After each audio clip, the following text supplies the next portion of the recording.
ختم نبوت پاکستان کا مطلب کیا؟ پاکستان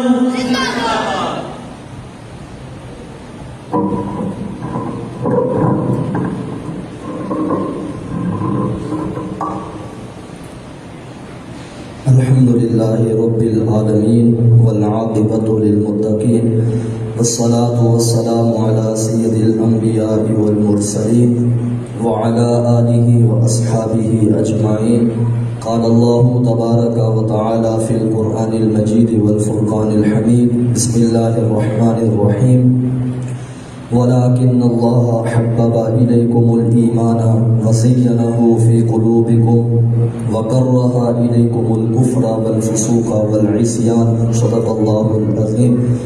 بآواز بلند درود پاک پڑھیے الصلاۃ والسلام علیک یا سیدی یا رسول اللہ وعلی آلک واصحابک یا سیدی یا حبیب اللہ.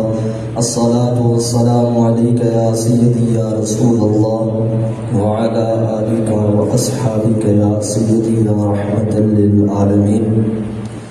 حمد و ثناء کے بعد عزت کی مسند پہ جلوہ افروز میرے اساتذہ کرام اور طلباء کرام، آج ہم اس بزم کے اندر جشن آزادی منانے کے لیے جمع ہوئے ہیں. پاکستان کو مارز وجود میں آئے ہوئے 76 سال کا عرصہ گزر چکا ہے. پاکستان دنیا کا وہ واحد ملک ہے جو نظریہ اسلام پہ مارز وجود میں آیا ہے، اور دو قومی نظریہ ہی نظریہ پاکستان ہے. مجھے جس عنوان سے گفتگو کرنے کا کہا گیا وہ دو قومی نظریہ اور حضرت مجدد الفسانی رحمۃ اللہ علیہ ہے. اپنے لیے باعث سعادت سمجھتا ہوں اس وجہ سے کہ حدیث پاک ہے ان اللہ عز وجل یبعث لهذه الامة على رأس كل 100 سنة من يجدد لها دینها. آقا کریم علیہ السلام ارشاد فرماتے ہیں کہ اللہ رب العزت اس امت میں جب 100 سال کا عرصہ مکمل ہوتا ہے تو دین کی تجدید کے لیے، دین کو مزید بہاریں عطا کرنے کے لیے ایک مجدد بھیج دیتا ہے. یہ دین کی حفاظت کا ذمہ اللہ رب العزت نے خود اٹھایا ہے. جب زمانے کی گردش ہوتی ہے، افکار و نظریات کے اندر خلل پیدا ہوتا ہے اور عقائد بدلا جاتے ہیں، تو اس امت کے اوپر اللہ رب العزت نے حضور علیہ السلام پر نبوت کے سلسلے کو ختم فرمایا. لیکن جب نبوت کا سلسلہ ختم ہو چکا ہے تو اللہ رب العزت نے دین کی تجدید کے لیے ایک ایسا طریقہ بنایا کہ جس کے ذریعے سے دین کی بہاروں کو دوبارہ عروج ملتا ہے، اور وہ مجدد آ کر اسلام کو پھر رونق عطا کرتا ہے، حق اور ناحق میں فرق بتاتا ہے، سنت اور بدعت کے فرق کو واضح کرتا ہے، اور وہ دنیا کے اندر جو غلط عقائد رکھنے والے لوگ ہوتے ہیں ان سے اپنے آپ کو جدا کرتا ہے اور امت کی رہنمائی کرتا ہے، اور امت کو اپنے خالق کی کتاب کی تبلیغ کرتا ہے اور اپنے رسول کی تعلیمات پر عمل کرنے کا حکم دیتا ہے. انہی مجددین میں سے ایک سنہرا نام حضرت مجدد الفسانی رحمۃ اللہ علیہ کا ہے. آپ جب اس دنیا میں تشریف لائے، آپ کا سلسلہ نسب 29ویں پشت میں حضرت سیدنا فاروق اعظم رضی اللہ تعالی عنہ سے جا ملتا ہے. تو طاقت ایمانی اور جلال فاروقی کے جذبے لے کر آپ نے دو قومی نظریے کو بھی لوگوں کے سامنے بیان کیا. دو قومی نظریے کو سمجھنے سے پہلے اس وقت کے حالات کو سمجھنا لازم ہے. جب اکبر بادشاہ بنا اس وقت وہ دین پر عمل پیرا ہوتا تھا، نمازیں پنجگانہ باقاعدگی سے ادا کرتا تھا، علماء کی جوتیاں سیدھی کرتا تھا، ہر وقت علماء کے قدموں میں بیٹھتا تھا۔ لیکن کچھ علماء سو کی وجہ سے، ایسے علماء جنہوں نے مال کو اپنا مطمع نظر سمجھا، وہ جب اکبر کے پاس ان کی آمد و رفت کا سلسلہ شروع ہوا تو اکبر کا دین بھی ڈگمگانے لگا، اور نوبت یہاں تک پہنچ گئی کہ اکبر نے دین اسلام کی بجائے ایک نئے دین کا جو کام ہے وہ شروع کیا۔ بات یہاں تک پہنچ گئی کہ کلمہ طیبہ کے اندر لا الہ الا اللہ محمد الرسول اللہ کی بجائے اکبر خلیف اللہ کا نعرہ لگایا جانے لگا، اور گائے کی قربانی کو بند کر دیا گیا، اور اسی طرح شریعت محمدیہ کا مذاق اڑایا جانے لگا۔ تو اس زمانے کے اندر دو قومی نظریے کا پرچار کرتے ہوئے حضرت مجدد الفسانی رحمۃ اللہ علیہ اپنا کردار ادا کرتے ہیں۔ مختلف علماء و صوفیاء کو آپ نے خطوط کے ذریعے دو قومی نظریے پر ابھارا۔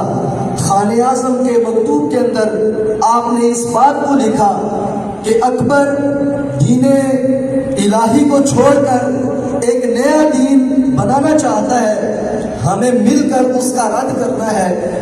اور شیخ فرید کو خط لکھتے ہوئے آپ نے قرآن مجید کی اس آیت مبارکہ کو لکھا، وَلَٰكِنَّ اللَّهَ حَبَّبَ إِلَيْكُمُ الْإِيمَانَ، فرمایا گیا کہ جو ایمان والے ہیں ان کے دلوں میں محبت خداوندی ہوتی ہے، اور ان کے دلوں کے اندر ایمان مزین ہوتا ہے، کفر گناہ ان سے اجتناب کرتے ہیں۔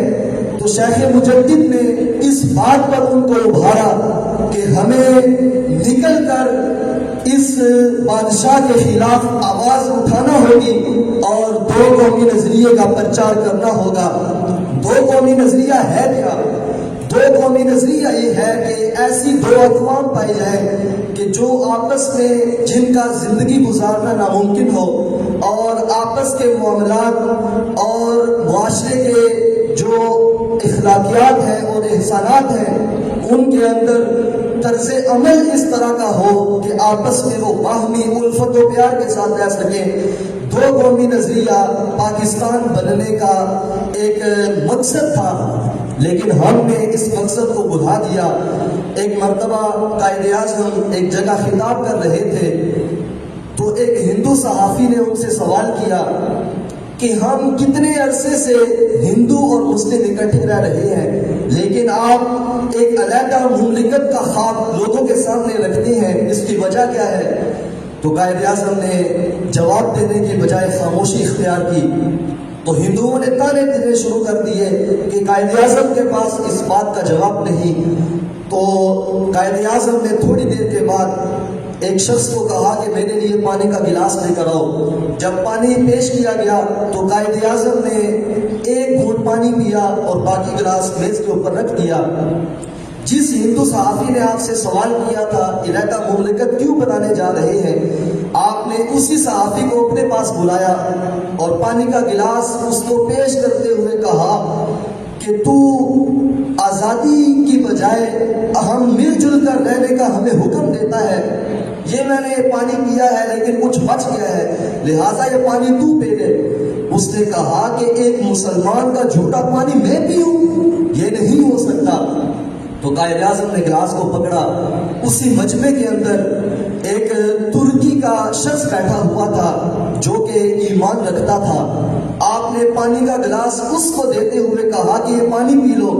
اس نے بغیر جھجک کے وہ سارا پانی جب نوش کر لیا تو علامہ اقبال نے ہندو سے مخاطب ہوتے ہوئے کہا کہ ہندو مجھے بتا، اگر میں زندگی گزارنا چاہوں تو میں اس ترکی نسل کے ساتھ زندگی گزار سکتا ہوں یا کہ میں تیرے ساتھ زندگی گزار سکتا ہوں۔ تو قائد اعظم نے دو قومی نظریے کا پرچار اس انداز سے کیا کہ مسلمان دنیا کے جس کونے میں بھی چلا جائے وہاں جو مسلمان ہوگا اس کے ساتھ اس کے دل کی محبت کا تعلق ہوگا۔